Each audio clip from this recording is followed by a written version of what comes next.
that the new Bond has to deal with a lot of texting and the internet in the previous movies. So it made perfect sense to me that this would just be an extension of that. And yeah, and it's a different world, and a lot of crime and crime fighting has to take place on the internet. A lot of the world is now on the net, so it makes sense that the Q branch would be very heavily tied into that. And I did like the sort of debate that was going on at one point in the film where they were talking about why people like James Bond are still necessary, and people like M are still necessary, where Judi Dench's speech. Judi Dench, for those who don't know, is a boss. Judi Dench's speech in the film about the shadows is great. Yeah. Great. Another Judi Dench speech I loved in the film, actually. This was a joke. I was watching the film and I was like, okay, I have to remember this joke for when I do the review. Which I do more often than I probably should. But I was watching the movie, and Judi Dench, very early on, James Bond is killed, supposedly, and M goes in to talk to Ray Fiennes' character for the first time. And there's a moment when she comes in and talking to him, and he's like, "We think you should retire because obviously you're getting old." And she's like... And she's like, "Well, screw you! I'm a boss. I don't have to go down." And he's like, "We just think that you should probably retire with a bit of dignity." And she's like, "To hell with dignity! I'll leave when the job's done." And I'm like, is this a transcription of a conversation Judi Dench had with her agent recently? But yeah, and so let's talk about M. Yeah, let's go to the characters. I mean, yeah. For those, I mean, M is a very minor role in most Bond movies. Most. Usually it's like, here, 007, here's an assignment, don't screw it up, you're an idiot, jackass, whatever. And then when Judi Dench took over in the Brosnan era, it became a very different relationship. Very, like, and I love how her relationship with the different Bonds has changed. Like, with Pierce Brosnan, it was sort of like, "Oh, I know you're gonna be stupid and break things, but whatever, I've gotten used to it by now." And then with Daniel Craig, she almost takes on an M as in mother type personality, where she's like trying to guide him to be the proper agent. In this movie, they actually call into question that several times about how much she actually cares for this James, and again, it's Judi Dench, so she rarely, if ever, is not good at a role. And if you give her a decent enough script, she can be spellbinding. Just look at anything she did Shakespeare. It's terrifying. But yeah, I really liked how they incorporated her into this movie, because first I was worried, oh no, she's going to be in the field with him, they're going to be running around doing things. It's like, no, they still keep you in check with her age, and the action is suited to her age, which is one of my complaints about movies like Red, where it's like, okay, this is awesome, like, because Bruce Willis is in it, but, like, Helen Mirren kicking ass, I kind of want to see that, but I kind of don't. Yeah. I did, again, I do have to say, I did call it when Mallory turned out to be the new M.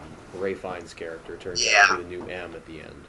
And I called it around the time he came in with the broken arm and said, "Yeah, good show, lads, good show," and then walked out. Because at that moment I realized, okay, so he allowed them to do that. So he's not the angry boss character.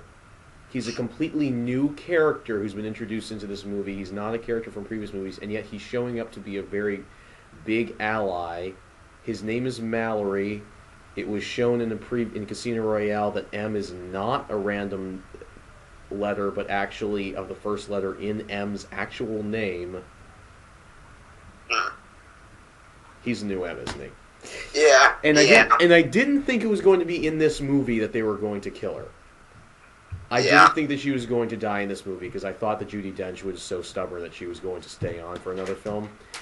But so that did catch me by surprise. I just thought that like in the next movie she was going to retire or something and he was going to take over. But and then I started like seeing the real parallels between his performance and the performance of the original M. Because Yeah. I think that's why he cast him, because his face looks like a much younger version of that M. I'll have to go back and look at that. But this also connects. We're having continuity within our own reviews. Holy crap. This reminds me of that thing I told you in the Dark Knight Rises review, that I feel like, while Ralph Fiennes is a good actor and he does well with whatever he's given, well, one, I'm going to just get this off my chest. It's surreal to see him do normal person roles, because I almost never see him play a normal person. With a nose. Even when he's playing a hitman in a Martin McDonagh film, he's just so cartoonishly twisted. You don't take him terribly seriously. Fucking inanimate object. No, an inanimate fucking object. You need to put your fucking exactly where it's supposed to be. You have to be very careful about that. Yes, exactly. Mm-hmm. But then the whole thing about with Miranda Tate, how I think it would have been really cool. I mean, at the point of The Dark Knight, Nolan had not worked with Marion Cotillard, so probably wasn't fully aware of her capabilities. But if she had showed up as like a minor role, just like a little throwaway character that's on the board that maybe gets a few lines here and there, it would have made the twist at the end of that movie a lot more impactful if she had been established to have been around for a while. Mm-hmm. I mean, I don't know how they would have. They didn't have to do any makeup with her, which is great, because if there was an 8-year gap, they would have had to age her, and that's a whole other ball game. But that's the thing I kind of feel about this. Like, Ralph Fiennes did very well. I kind of saw him fitting into the mold. Like, I knew he was going to take over for M once. I figured out actually once James Bond escorted M away, because I figured, okay, why would he drag her away and all this? Like, if he put her in a secure compound, I would have been like, okay, she's gonna die. But if he drags her away, then it's like, well, they have to have an emotional and an action-packed climax, because this is the new Bond era. It has to hit on multiple levels. Yeah. So I kind of guessed as soon as they were driving away together, it's like, oh, she's either coming back severely wounded, or she's not coming back at all. The moment I actually thought she was going to die was during that speech about the shadows. Because everything in the sequence sort of was like building to, I thought she was going to die a martyr. Yeah. She was going to make that big speech about how safe do you feel, and then Javier Bardem was just going to come in and put one right between the eyes.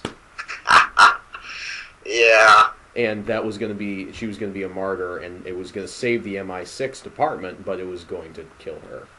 Yeah. I thought that was going to be, but no, they went for the Star Trek II method of killing someone off, where they wait till the very end, and then they have them die. Yeah. Okay, so yeah, M has the biggest role that she's ever had in any movie. The only problem I had with her dying, I realized that Judi Dench can't do this forever, and my God, does she look frail in this movie. Yeah. She doesn't look well. Yeah, I saw like a Brosnan movie during my run. I actually watched GoldenEye for the first time in ages, and like, holy crap, she has aged so much just between these movies. And I forget how old she was at that time. I mean, she mustn't have been too old, but she's like getting on towards 80, I think, now. And I mean, as much pep as someone like Betty White has, eventually it's going to catch up with them. And Judi Dench just also, I need to check if this is still the case, but I think during this movie she was really suffering macular degeneration, which made me think about certain sequences where, like, she's almost completely blind now. Yeah, like how, for example, that one shot of them in the Scottish Highlands where she walks up to him. Yeah. I wonder, because they only shot one side of her face at a time, I was wondering, maybe they have like a transmitter in her other ear that's telling her, okay, walk, walk, walk, stop. Listen, deliver lines. During her shadow speech, she had her fingers very firmly planted on a piece of paper. I wondered if she was reading her speech off of Braille. Yeah. Uh, Okay. Yeah. but I'm not sure about that. But yeah, so she does a great job in this movie, and it both it's good, and it also pisses me off that she died because to me the character of M in the Pierce Brosnan movies does not work. And it has nothing to do with Judi Dench as an actress, because as we said, she's a boss. It has to do with what they were trying to do. Specifically in Goldeneye, I think she has a terrible character introduction in that movie. In that they try too hard to make her feminist, while at the same time making her an idiot. They make this big point of having her come in and say, I think you're a misogynist dinosaur from a bygone era who's not supposed to be here anymore. While at the same time having Bond be proven right in every instance where they have a disagreement. Yeah. Yeah, I'm not quite sure about that. That's just one of my least favorite eras, honestly, of the whole series. But that was the one. That's the one weird thing, seeing her like play a completely like. Is she the same? I know she's M in both, but is she supposed to be the same woman, or is it like how does that? She's work? like a completely different character, and as soon as the Daniel Craig movies start, she starts talking about the Cold War. The thing with the character introduction in GoldenEye was like Bond was the relic of the Cold War. She wanted to leave the Cold War behind. In Casino Royale, she starts off with a line, "God, I miss the war," you know, and it's great. And her character is completely different. Her relationship with James Bond, as you pointed out, is completely different. She's very motherly towards him. Originally, she was just supposed to be the stone cold bitch, but now she's a stone cold bitch with the heart of gold, which doesn't make a whole lot of sense, but it works because it's Judi Dench and she's a boss, like we've mentioned. So it's like and also this lends to making M much more of a character, and in this movie, again, this is what The World's Not Enough tried to do. They tried to bring M into the story a little bit more because hey, it's Judi Dench. We have Judi Dench. Let's bring him into the story a little bit more. In World's Not Enough, however, it sucked. And all we had was M like chuckling over a drink with an old friend, which seemed completely and totally out of character for her. Yeah, they're just that movie was just too convoluted anyway. At least this had a one of I think the strengths about this movie is how simple the plot boils down to. Like as Brad Jones put it, rogue agent, formerly from MI6, now disgraced agent. Once M dead, that's all you really need to know. Yeah. Yeah. So let's talk about the villain. Yeah. Okay. Well, I'll concede the floor to my friend who's losing his mind here because this is his first exposure to Javier Bardem. Use your words, Billy. Use your words.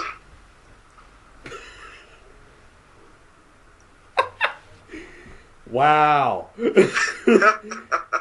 So Javier Bardem is an actor. Great. That's good. He's good. He's good. He's good. The character is what I really want to discuss. Yeah. Because I will never be able to rub enough Purell on my brain to get this character out of my head. Because he's creepy as hell. Yeah. Silva's unnerving. Okay. Also, perfect combination of cinematic technique and actor doing his job. Opening the first thing you see of him, you see the elevator coming down. It opens up. He does this long monologue about rats. Great. And how you get rid of rats by making them eat each other. Right. This is all one take, and he's walking towards the camera the whole time. By the time you could actually see who he was, I was terrified. I didn't know what he was going to do next, and the whole discussion with Bond didn't help matters. Yeah, he's like coming into focus as he's walking. It was a brilliant shot. Brilliant shot. And then he starts hitting on Bond. I was talking to my brother before I saw the movie. I was talking to my brother on the phone, and I'm talking to him like, because I was at the time I kind of for Film Brain's review, I'd kind of suspected that this film was going to be a little bit more of a return to the more cartoony era of Bond.